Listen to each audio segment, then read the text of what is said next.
Здравейте, приятели и любители на подводния риболов! Здравейте на всички, които обичат морето! Аз се казвам Валентин Люцканов и започвам една поредица от кратки филмчета, свързана с подводния риболов.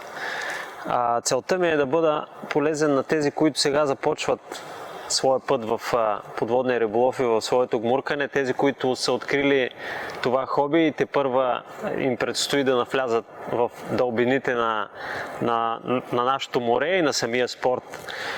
Поредицата сме я кръстили под повърхността и ще представлява няколко кратки филмчета, в които ще се опитам да обясня основните функции на екипировката, необходима за подводен риболов, с което се надявам да бъда полезен на всички любители на морето, на всички, които тепърва ще се отправят към морската шир. Идеята е точно това, да бъда полезен на тези, които сега започват, не толкова на тези, които вече са напреднали и имат някакъв опит, макар че мисля, че и за тях би било полезно да чуят някои нови неща. Аз, например, много обичам да слушам хората, когато обясняват за подводен риболов, без значение колко са опитни и колко не са, защото винаги мога да науча нещо ново. Самочувствието ми да застана пред вас и да започна тази поредица идва от това, че вече 30 години се занимавам с гмуркане и с подводен риболов. Също така съм участник и по състезания, така че мисля, че имам достатъчно опит в това поле и бих искал да предам част от опита си на по-младите, на начинаещите. Хубаво е да откривате топлата вода сами, наистина в случая е така, в случая с гмуркането имам предвид, но все пак някои основни неща няма да е лошо да ги знаете предварително, за да спестите време. И без това сезона не е достатъчно кратък и напредването в този спорт се случва много бавно. Избрал съм темата на първото предаване, на първото филмче да бъде за неопрените. Както виждате, сложил съм няколко неопрена тук пред себе си. Искам да кажа най-напред основната функция на неопрена каква е, а именно тя е да предпази тялото ни от бърза загуба на топлина, да запази топлината на тялото ни.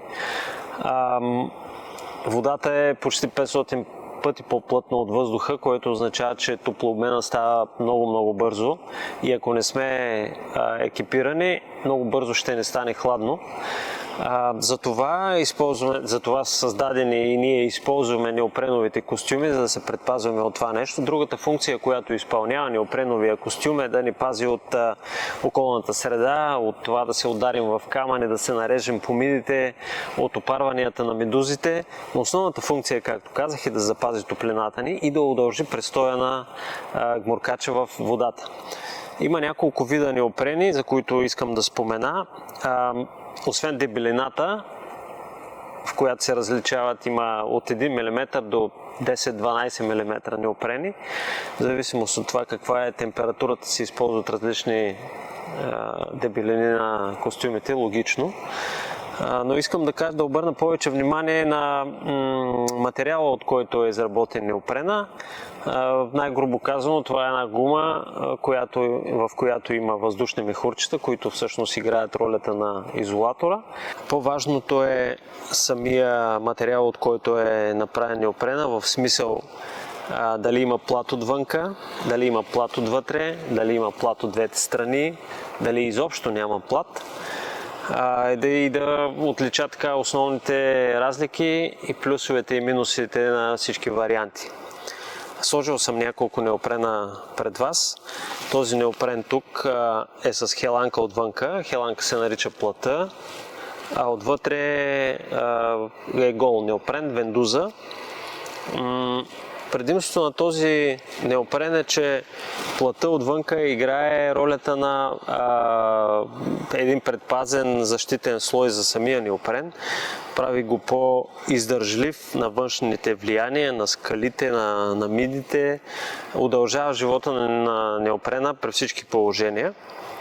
Това за мен е най-добрият вариант за начинаещия харпунджия, начинаещия гмуркач, най-вече харпунджия всъщност.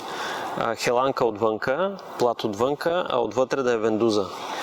Вендузата, т.е. гол неопрен, вендузата прилепва по-добре по тялото, не остава празни пространства, не остава място, където водата да се задържи, което означава, че е много по-добър топлоизолатор, отколкото другите неопрени. Отколкото ако има вода между тялото и костюма всъщност. По-лесно се облича, т.е. вниманието, което трябва да отделите при обличане е малко по-малко. Този тип костюм е издържа на по-сериозно дърпане при обличането. На неопитните харпунджи би било по-лесно да облича такъв неопрен без да го скъса, отколкото голия, например, който изисква малко повече внимание и малко по-различна техника при обличането. Както споменах вече, голите неопрени са отвънка гума и отвътре гума. За мен това е най-добрият вариант. За мен като опитен гуморкач говоря, като опитен харпунджия, защото те са най-топлите. В момента, в който изплувате на повърхността, слънцето веднага огрява гумената повърхност, изсъхва моментално и вие усещате топлината на слънцето върху тялото си. Това дава допълнителна топлина, което води след себе си усещането за по-добър комфорт. Отвътре пак е вендуза за по-хубаво прилепване към тялото, за по-добро задържане на топлината. Недостатъка в случая е, че трябва да сме по-внимателни при обличането най-напред. После трябва да сме по-внимателни докато сме във водата. Как се опираме по самото дъно, къде заставаме, да бъдем по-внимателни в движенията си, за да не го блъскаме в скалите, да не го нарежем на миди. По-бързо заминава, живота му е по-кратък. По мое мнение, максимум 2 сезона такива костюми се ползват. Естествено, ако бъде пазен, ако се полагат грижи за него и подобаващо, може да изкара и по-дълго време. Минавам съвсем накратко през тези особености на костюмите, но се надявам, че схващате основната идея. Третия вид костюм, който съм представил тук да ви покажа, е с хеланка отвънка и с хеланка отвътре, т.е. от двете страни е плат. Както се досещате, този неопрен се облича най-лесно. Най-малко внимание при обличането се обръща на него.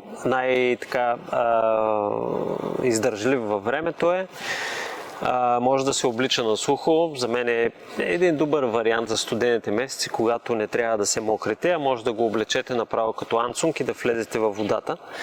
Естествено, той е с най-малката топлоизолация, но в опита в годините, които съм ползвал такива неопрени, достатъчно време може да ви осигури достатъчно време за един добър излет за тези, които са малко по-екстремни, тези, които влизат не само в летните месеци, а тези, които влизат и в по-студените месеци.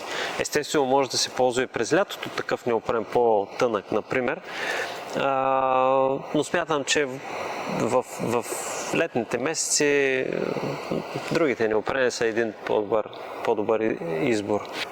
Стараех се да бъда възможно най-кратък в разказа си за костюмите.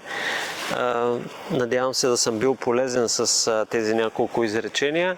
Все пак, ако имате някакви допълнителни въпроси, винаги може да зададете за да дам по-конкретни отговори. Моля, не обръщайте внимание на марките, просто имам такива костюми, такива съм показал. Целта на тези филмчета не е да правя реклама на каквато и да е марка. Целта е да подпомогна начинаещите с опита, който съм натрупал през годините и се надявам в тази си част да се справя. Това е, както казах, първото ми филмче от поредицата. Ще има още много, надявам се, живот и здраве, в които да отделям внимание и на останалата част на екипировката. Освен неопрените, ще говорим за маските, за шнорхелите, за харпуните, за плавниците, за коланите, за ръкавиците, за чорапите, за буйовете, за всичко общо взето, което е необходимо за подводния ловец. Както виждате, на брега на морето сме, времето е страхотно, Слънчево е, топло е, въпреки че сме в началото на есента. Сега ще направим едно влизане и по време на обличането на неопрена също мога да дам още няколко съвета от практиката, за да бъда още по-полезен на вас. Сега ще ви покажа аз как си обличам неопрените и ако сметнете, че е добре, може и вие да се ползвате от това, което ще демонстрирам. Наливам сапунена вода. Това е моят начин на обличане на неопрените, дори и в най-топлите летни месеци. Разбира се, винаги мога да го облечете в морето, но аз лично избягвам да го правя това нещо, защото остава винаги един слой вода, която после изчезва между тялото и неопрена. За съжаление обаче солта не изчезва и има някаква предпоставка да се протриете по местата, където се сгъвате най-често. Естествено това най-често се случва зад коляното.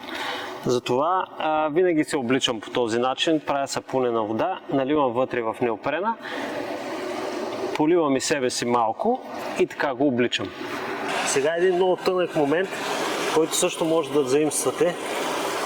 Начинът, по който обувам чорапите, мисля, че е най-добрият начин. В смисъл да не се подгъват. Това, което правя, е така да ги пусна надолу, както си правихме като хлапета чорапите, ги навивахме на ролце. После по същия начин навивам на ролце крачола, вдигам нагоре чорапа, в същото време навивайки крачола нагоре, чорапа така и после пускам крачола отгоре. И се получава перфектно захапване, без да има гънки на чорапа. Мисля, че това е много готин начин за прилепяне, за обуване на чорапите.